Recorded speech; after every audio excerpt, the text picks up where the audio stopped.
ഈ ഒരു civil service ഉദ്യോഗസ്ഥനായിരിക്കുക എന്ന് പറയുന്നത് വളരെ തിരക്ക് പിടിച്ച ഒരു ജോലിയാണ്. അതിൻ്റെ ഇടയിൽ ഒരുപാട് യോഗങ്ങളുണ്ടാകും, അല്ലെങ്കിൽ പുതിയ പദ്ധതികൾ നടപ്പാക്കാനുണ്ടാകും. ഭരണകർത്താക്കൾ, അതായത് പൊളിറ്റിക്കൽ ലീഡർഷിപ്പുമായിട്ടുള്ള നിരന്തരമായ ബന്ധം, ജനങ്ങളുമായിട്ടുള്ള ബന്ധം, ഇതെല്ലാം വേണം. ഇതിൻ്റെ ഇടയ്ക്ക് സാഹിത്യ രചന നടത്തുക എന്ന് പറയുന്നത് നടത്താത്ത ഇഷ്ടം പോലെ ഉദ്യോഗസ്ഥർ, സിവിൽ സർവീസ് ഉദ്യോഗസ്ഥർ നമ്മുടെ നാട്ടിൽ തന്നെയുണ്ട്. പക്ഷേ താങ്കൾ ഇതിന് ഒരുപക്ഷെ യഥാർത്ഥത്തിൽ സിവിൽ സർവീസ് ഉദ്യോഗസ്ഥനാണോ അതോ ഒരു സാഹിത്യകാരനാണോ എന്ന് സംശയം തോന്നിപ്പിക്കുന്ന രീതിയിലാണ് താങ്കൾ പുസ്തകങ്ങൾ രചിച്ചു കൂട്ടിയത് എന്ന് വേണമെങ്കിൽ പറയാം. ഏതാണ്ട് 50ഓളം പുസ്തകങ്ങൾ. ഇതിനെങ്ങനെ സമയം കണ്ടെത്തി? ഒരുപക്ഷെ താങ്കളുടെ സിവിൽ സർവീസ് ജീവിതത്തിൽ എന്തെങ്കിലും തരത്തിലുള്ള കോംപ്രമൈസ് ഇതിന് വേണ്ടി വന്നിട്ടുണ്ടോ?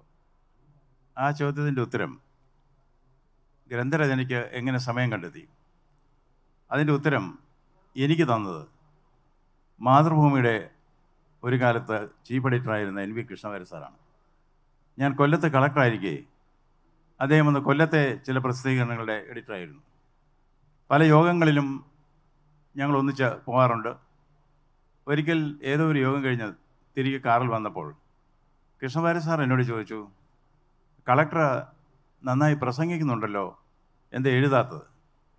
ഞാൻ പറഞ്ഞു, സാർ സമയം കിട്ടുന്നില്ല. പിന്നീടാണ് ഞാൻ ഓർത്തത്, സമയം കിട്ടിയിരുന്നെങ്കിൽ ഇപ്പോൾ മഹാഭാരതം എഴുതുമായിരുന്നു എന്നൊരു ധ്വനിയിലുണ്ടായിരുന്നു എന്ന് എനിക്കറിയില്ല. എല്ലാം തോളത്ത് തട്ടി. കൃഷ്ണവാര്യർ സാറ് പറഞ്ഞു, എഴുതാൻ സമയം വേണ്ട, മനസ്സ് മതി. സത്യമാണത്. എഴുതാൻ സമയം വേണ്ട, മനസ്സ് മതി. 50ഓളം പുസ്തകങ്ങൾ എന്നങ്ങ് പറഞ്ഞു. ഇപ്പോൾ 70ആയി.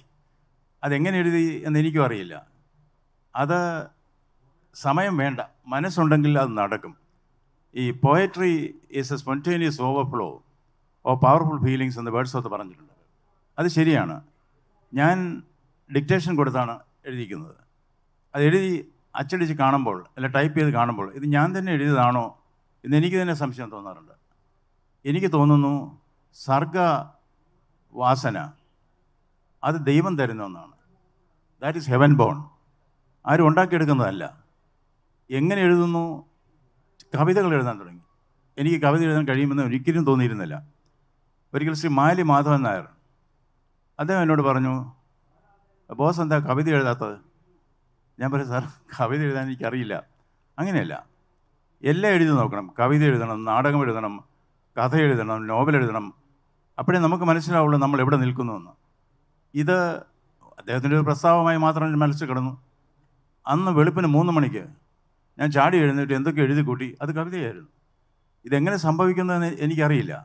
എൻ്റെ മുമ്പിലിരിക്കുന്നവരെല്ലാം സർഗവാസനുള്ളവരാണ്. ഓരോരുത്തർക്കും ഓരോ അനുഭവമായിരിക്കാം ഉണ്ടാവുക. എങ്കിലും ഇറ്റ് ജസ്റ്റ് ഹാപ്പൻസ്.